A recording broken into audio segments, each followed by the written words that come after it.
Hi, everybody. Dave Mathis here, and it just happens to be this is being recorded getting close to Thanksgiving. In fact, today is Thanksgiving, and I have a guest I want you to meet who's going to be talking about what you just ate for Thanksgiving. Jodie Johnson, come on down. Hi, Hi, Jodie. Pastor Dave. Thank you so much for having me. I'm excited to talk about this topic.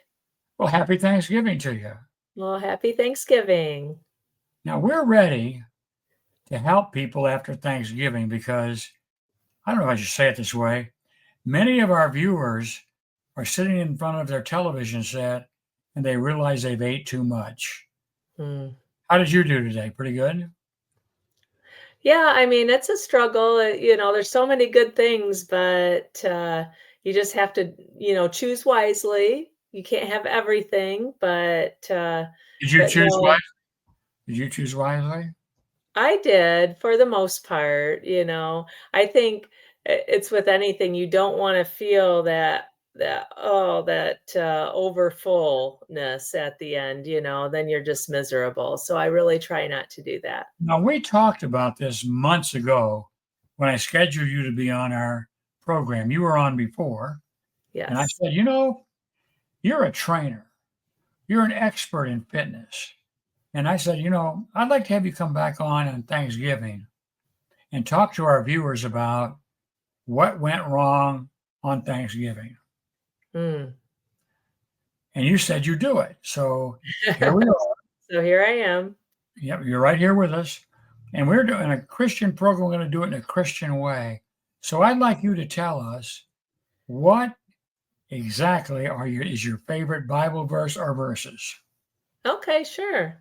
Yeah, I have a couple, especially, talking about health and fitness. And the first one is Romans 12:1, and it says, "Therefore I urge you, brothers and sisters, in view of God's mercy, to offer your bodies as a living sacrifice, holy and pleasing to God. This is your true and proper worship." And I like that because it really is worshiping God when we take care of the body that he gave us and he designed it perfectly for us. You got another one, don't you? And the other one is First Thessalonians 5:23 through 24 says, "May God himself, the God of peace, sanctify you through and through. May your whole spirit, soul, and body be kept blameless before the coming of our Lord Jesus Christ. The one who calls you is faithful and he will do it." And I love that because we always think of our soul and our spirit being kept blameless before Jesus, but we really need to keep our bodies blameless as well. Now, I understand you're an expert in this because you are a trainer. Is that correct? I am. Yep. I teach fitness classes and been a personal trainer for years. And I had my own gym. And so I love working with women, especially helping them to be healthy or get healthy and incorporating exercise while they're doing it. There's a Okay. couple of my classes right there. Now, let's see if I can say this the right way. I want people to look at what they just ate and decide if they're satisfied or if they want to improve their health. And if they want to improve their health, you're my expert. Is that okay for tonight? Sure. Sure. First, let's see how big a problem in America that obesity is. I got a couple of charts. I know you've seen them. Go through it and make some comments. Yeah. Well, the numbers are crazy and they keep increasing. And so right there it says 9 million that's how many number of children and teens between 6 and 19 are affected by obesity. And it's crazy that number is rising as well. And 93 million, that's the number of Americans who have obesity, and I think it's 70% of Americans that are at an unhealthy weight right now. Um, Let's see, the number 8, obesity contributes to 8 of the top 10 causes of death in the United States, and that is so true. 50% of us in America have a disease that's caused by obesity. Now stop there. It does Mhm. say that 30 is a key number. Yes. BMI. What does BMI stand for?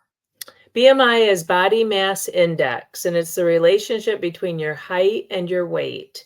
And it doesn't matter whether you're male or female. So it's a really good way to measure whether or not you're at a healthy weight or not. So if you're over 30, that's considered obesity. Okay, test time. Test time. I'm ready for a test. I taught for years and you teach classes. Let's see, folks, if you need help. Are you at 30 or above BMI? Well, it just happens that we have the formula for you to use. So get yourself out a pencil and a piece of paper while Bob puts that index up on the screen. Would you? All right, so now you see the screen, and if you have your paper and pencil handy, you really only have to write down BMI calculator. And you can Google that. There's lots of calculators out there. It's real easy. It will just ask for your height and your weight, and then you will be given your number. And you can see on the chart what the numbers are if you're underweight, at normal weight, overweight, or the obesity, which is over 30. So, Pastor Dave, should we do an example of one? Would you be embarrassed if we took your height and weight and figured out Oh, your oh my BMI? goodness. Ah, okay, go ahead. I don't care. I'm not afraid. Okay, great. So, how tall are you? I'm 6'3", All right. And how much do you weigh? 169 pounds. All right. So, we enter that in, and it comes back at 21.1, which is 21. excellent. Good. I'm Yeah, normal weight. I'm normal you're weight. right in the normal weight range, and that's excellent. Now, what we've just done, folks, listen carefully. What we've done is find out if we have a problem. If you find out you have a problem, the next thing you want is a solution. Now, we can't help you with Thanksgiving because that's over with. You're on your sofa now trying to stay awake, but we Mhm. can help you for the rest of your life and even at Christmas. So, Jody, I'd Yes. like some tips. Maybe we can start with how to shop. That sound like a plan? Yeah, sure. Yep, shopping is one of the biggest ways that you can manage your diet, your eating plan, because that's where it all starts, is what you put in your cart. And so, probably a lot of people have heard this before, but it's really important to shop the perimeter of the store, the outsides, because that's where your dairy, your meat, your fruits and vegetables, the produce, the more healthy foods are on the perimeter.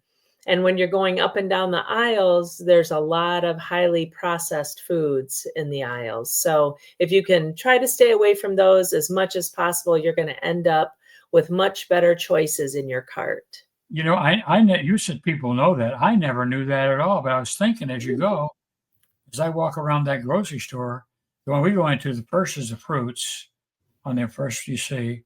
Then as Yeah. you go down the aisle, you see some meats. And in the back, you got the milk and the cheeses. And then on the way Yes. up, on the other side, you've got, I don't know. Our stores have all the sales stuff out there. Oh, yeah. Well, the other thing too is, so a lot of times we buy fruits and vegetables, we put them in our refrigerator, and then they go bad before we eat them all. So I got in a habit of, with when my kids were younger, is when I came home from the grocery store, I washed everything, cut it up, peeled whatever I need peeled, and then I put it into little baggies. So it would be easy, when you want a snack, you just grab out a bag of carrots or grapes or whatever. Because a lot of times when you're hungry, you see an orange, it's not peeled. It's you're more apt to grab something that's not healthy. So that's kind of one of my tips that really have worked for me and my family. I'm guilty of both those things.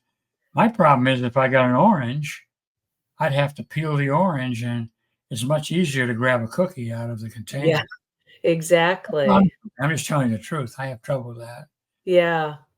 Another tip is when you do buy the occasional snack things like cookies or chips or something like that, is to put them in an inconvenient location. So that, at night when you're hungry, you don't wanna get that step stool out to get the bag of cookies down from the very top shelf or from the hiding spot. It would be easier if you have a little bag of celery and peanut butter all ready to go, that's cut up and washed, and so that's another tip that you can use. Man, these are great ideas. I hope our watching audience is as thrilled as I am because you've given me 3 tips that I never thought about. Oh. Thank you very much so far. Any others? Well, it's always good to eat something healthy before you go to the grocery store, because a lot of times if you go and you're hungry, you're gonna grab options that are not good for you. So I always wanted to, if I, was going right after work, that's not always a good time. So I keep snacks in my car, in my purse, for that reason. And also, if I just have a really busy day, if you have something packed and it's healthy, that's going to be a much better option than going to the machine and grabbing a candy bar or going through McDonald's. So always be prepared and have easy, healthy snacks with you. Now, I tell you, I have friends that tell me that if I get overweight, just don't eat breakfast. Is that a good idea? Oh, no, and in fact, it's one of the worst ideas. I think breakfast is so important. It's the very first meal of the day when you wake up, and the word breakfast, you're breaking the fast. You've already gone all evening, all night without eating. So your metabolism needs food. Food is energy for your body. So if you eat a really healthy breakfast, it's going to kickstart your metabolism so that you can start burning calories. If you don't eat breakfast or eat a light lunch, then when it comes dinner time, you're going to overeat because your body is just going to feel starved, and you're going to overeat, and you need those meals before. Now, I'm not seeing how we're helping people in the evening here on Thanksgiving because they can do this starting tomorrow, but they've already eaten. Many have taken they've had 6,300 calories. They've Mm, taken their BMI and they're sitting there and saying, gosh, I'm obese. What do mm, I do?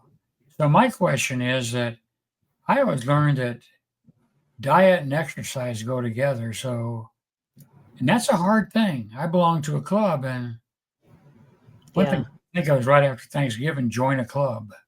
You got yeah. any ideas or advice about what they can do now after they've been a glutton?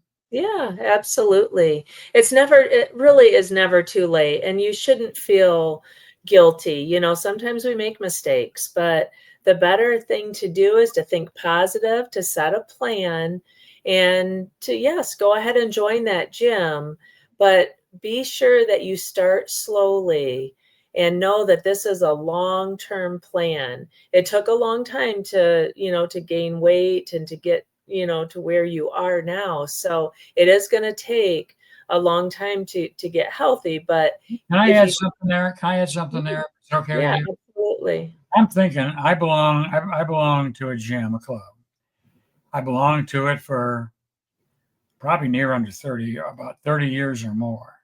Wow. Every year after Thanksgiving and Christmas, we get a run at the gym. Mm, That's where they make money because they sell year memberships and people use them for a week.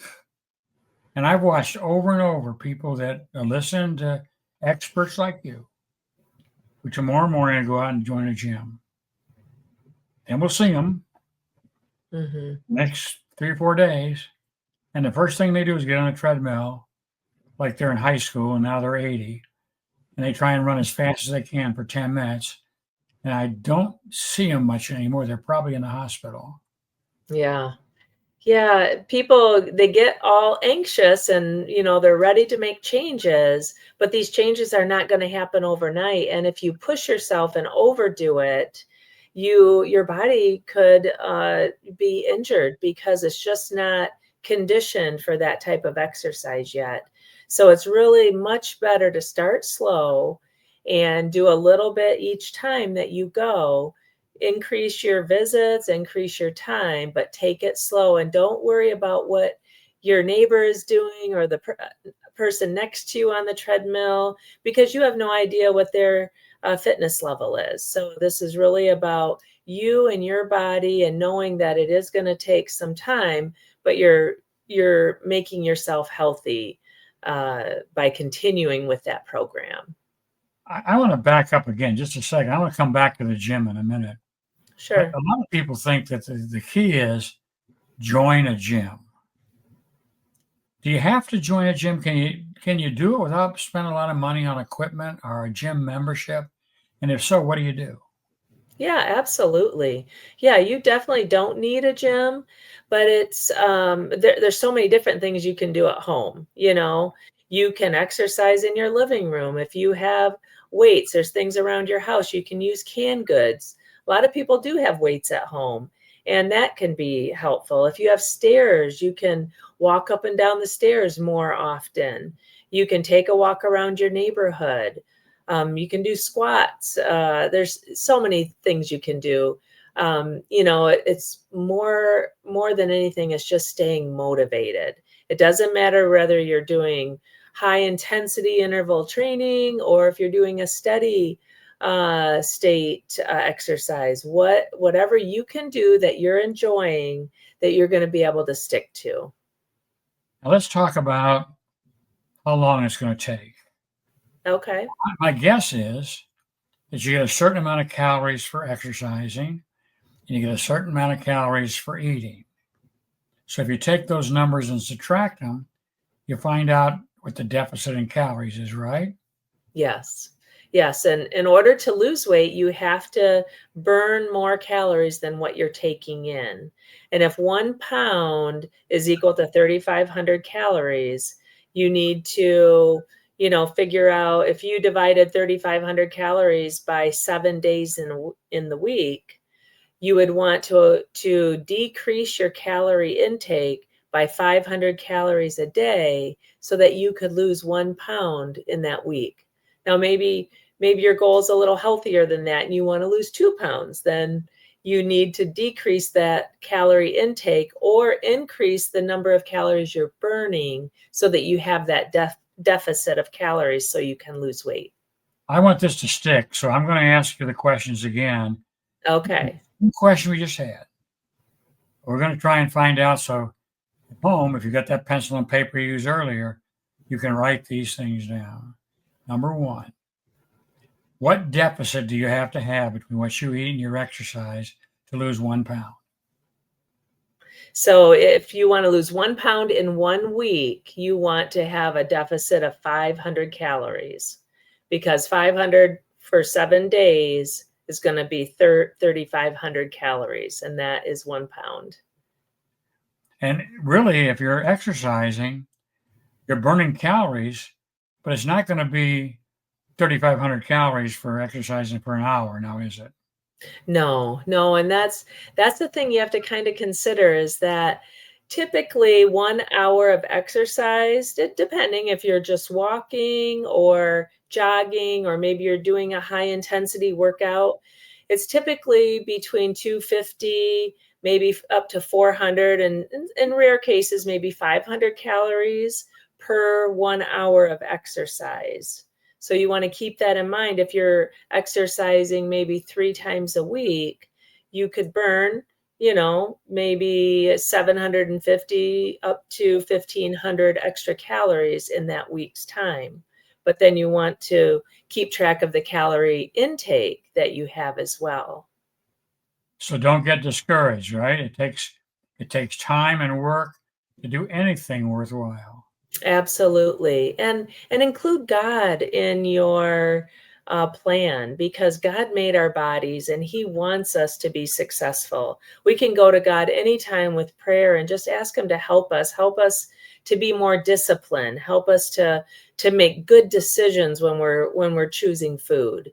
Pray before your meals, not only to give thanks, but also to ask for God's wisdom and help in discerning what to eat and how much to eat. God wants us to be successful so that we can do his will. Now, one thing that is good is going to the gym. I've been going for a long time, so have you. But it takes getting mentally ready because most of you out there right now don't want to go to a gym because you look at the mirror and you see that you're a little plump. And you don't want those fine, fit people at the club to see that you don't look like them. First, let's take that out and throw it out the window. Yes. What do people in the club look like? Are they all Charles at last? No, and that's the thing, like, people will tell me, "Well, I gotta get fit before I come to the gym." Absolutely not. The gym, you know, is full of everybody, and that's what it's there for, to be encouraging and helpful, and some people are starting for the first time, some people have been there for a long time, but no, we're all there doing we're there for the same reason. We wanna be healthier. We wanna be, whether it's more fit or thinner or whatever the case is, but people are off doing their own thing. They're really not paying attention to what you're doing. I think What it's about more or less we think that people are paying attention to what us. about going if you're going to go to the club or even exercising? How much better is it to do it with a friend? I love that you brought that up because I think it is much better if you have a friend that's going to be right by your side, encouraging you, texting you saying, "Hey, let's go to the gym," or "What about tomorrow night?" And then also holding you accountable. I teach some fitness classes and I have ladies that come and they text each other. There's a group of them and they encourage each other to come. So it really makes a big difference. It does. Now, just a confession. In January, I broke my hip. Mm. In fact, I broke it actually at the club. I tripped in the shower room, hit the door, Oh. and had to go to the hospital. I've gone through rehab. I started out on a walker, and I went to the club, and I never felt embarrassed. People there work with you. They they're there for the same reason you are to get fit. Absolutely. I'm Yeah. just now on a cane. I go there in a cane and hang my cane up, and nobody's ever made fun of me and say, "Why are you going there?" Am I saying this right? I don't want to.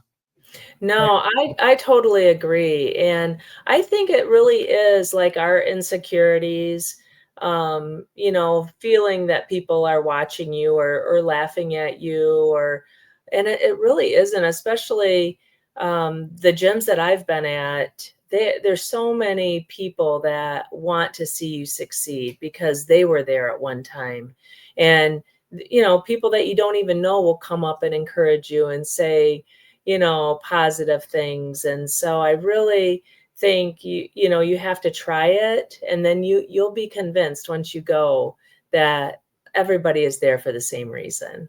And most gyms have trainers there, and the one we go to, there's no charge for the classes. They just sign up, like with your class. You go on Yes. Saturday morning, they just sign up and come, right? Yes. Yep. If you have a membership, all the classes are included. And that's typically most gyms. And if you don't belong, but yet you want to take a class, then there's usually a fee, a small fee that you can pay just to take the class.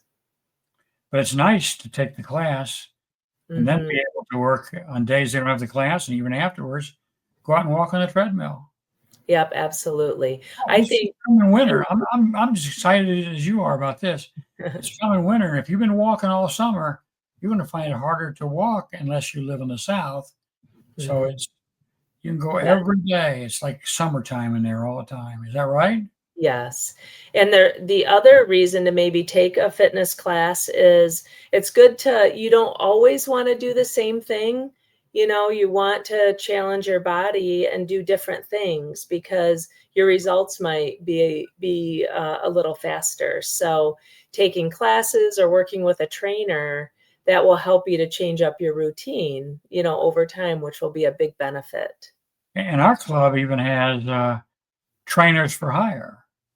You pay Yeah. them by the hour, and they'll go right to the gym and train with you, but the overall year's membership or monthly membership or whatever, weekly for some of you, you just Mhm. go and, pay your fee and do the exercise and take the classes. Yep, All kinds absolutely. there's all kinds of gyms, and the one we work at is open 24 hours a day. Yeah, and that's nice, so it fits everybody's schedule. Well, we're coming down to the end of our program, but I feel we just scratched the surface, don't you, Jody? Oh, yeah, this is something I could talk about forever. I could you excited me. I could begin to talk more and more, and I'm just the host because it's made a big difference in my life. I Mhm. come from a family that doesn't have longevity, and Mm, I've outlived everybody in my family. I wow. attribute it to exercise. Yeah, yeah, absolutely, and really exercise and eating right go hand in hand. I mean, you can't really over exercise a bad diet, you know what I mean? And you need both because you need the strength that, working out and using weights to build your muscle, but then you also need the healthy food, the God-made foods that will nourish your body for longevity as well. I'm gonna close with just a couple of words. We're done. I just want to tell you sort of a motto here. If you want to be a good Christian and spread the gospel, appearance is one of the first things that people see of you. Mm, It is. that's a good point, yes. Yeah, if you're fit, you can spread the gospel easier than if you're not. Would you agree with that? Mhm. Yeah, I think so because, you feel more confident, the better you look, the better you feel, you exude that confidence to other people, so they see it, and they're gonna be more motivated. Plus, by being healthy, you have, all the energy, where you're gonna wanna take on more roles that God wants you to take on for His kingdom. We've said it all. We made you feel guilty about Thanksgiving, some of you. We've given you tips to grocery shop and to exercise and get conditioning. Now, the only thing we can't do is do it for you. So we're going to say, as we sign off, do it today, right? Yes, Good night, absolutely. Don't everybody. Good wait. night. Good night. Bye.